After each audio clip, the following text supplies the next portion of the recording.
Hi there, guys. John here, movie blog with another installment of my video blog. And to start off with, some of you might be asking yourselves, John, why are you wearing digital 3D glasses? I have no answer for that. No good answer. I was just in the kitchen and they were sitting there and I put them on, and I've just left them on. They're comfortable, so I'm wearing digital 3D glasses today. Maybe you can see me in 3D, or that's the other way around. Anyway. I wanted to talk today about a continued issue that continues to come up and we hear thrown around a lot, and that is, it seems like whenever there's a sequel or a remake or a movie being made about another popular book or things like that, we often hear people. I hear it on the movie blog all the time, and I'm sure I've said it. So I'm not judging anybody who's done this, because I'm sure I've said this from time to time too. But the phrase, "There's no creativity left in Hollywood." I mean, like I said, I've done it too. I've said it too. There's no creativity left. There's no original thoughts left in Hollywood, and all this bemoaning and things like that. And it's always struck me as funny, at least recently. In recent years, that kind of statement has struck me as funny, because really what it seems like to me is that people don't like the idea of a particular movie being made, and it's like they're just trying to find something bad to say about it and say, "Oh, there's no creativity left." Because let's be honest here. I didn't hear anybody crying or complaining, including myself. I didn't hear anybody crying or complaining about lack of creativity and originality in Hollywood when they were making The Dark Knight. I mean, did anybody stay away from The Dark Knight and say, "Oh, there's no originality left. Why do another Batman movie? There've been, 7 of them already." No. When they were making Lord of the Rings, people say, "Oh, they're just based on another popular book." Why doesn't Hollywood get an original thought?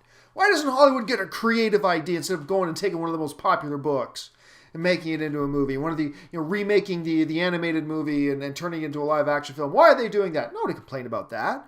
I mean, nobody complains about, "Oh, Coppola's got no creativity. Why is he making Godfather 2? Isn't there any original thought left?"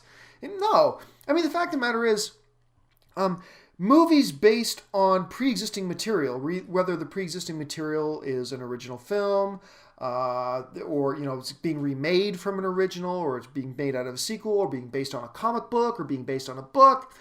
A lot of the most creative films in movie history have come from pre-existing sources. And basically, here's my point.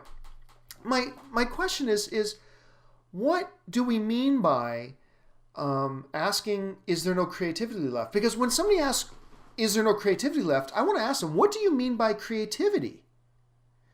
If by creativity you just mean, because here's what I find. I find that when I ask most people about that, what they're talking about when they complain about a lack of creativity, they're usually talking about creativity simply confined to the tiny little definition of the 5 minutes it takes somebody to sit down and just come up with an idea for a movie, like a basic general premise for a movie. Here's the basic general premise for a movie.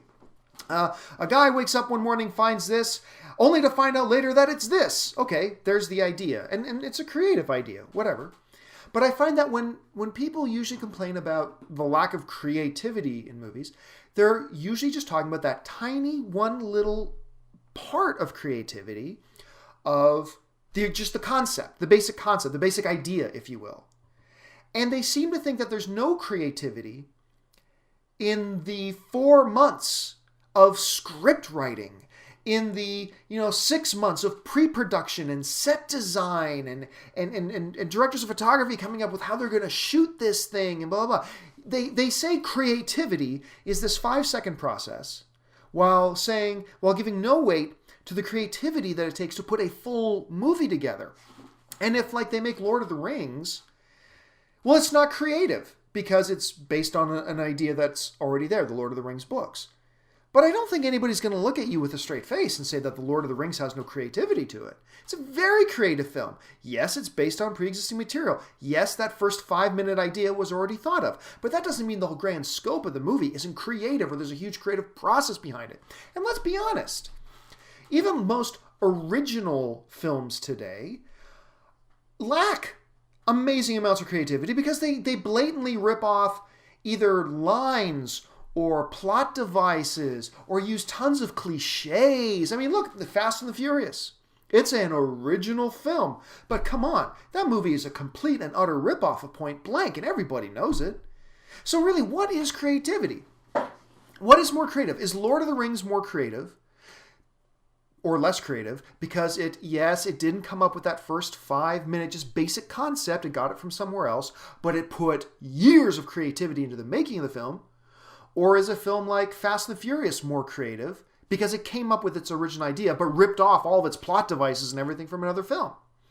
So yeah, it's just I'm not complaining. I'm not ranting here. I'm just basically I'm thinking out loud of why we as film fans will complain so often, like when we hear a movie or being based on a pre-existing movie or it's going to be a sequel or it's based on a book or based on a comic book, and we immediately, a lot of us, and I have this tendency too, want to cry foul and say, there's no creativity left in Hollywood. I just wonder, well, what are we talking about when we say creativity? Because I find that most of us are talking about that one small little box of creativity and ignoring the whole world of creativity that goes into making a film. No real point to this rant today. This is a thought that's been going through my head, and I wanted to get it out. Just a thing, it's either tomorrow or the next day, my next video blog is going to be entitled, Screw You, I Love the Ewoks. I don't know if that's interesting or not. But anyway, thanks for joining me today, guys. I'm John Campea.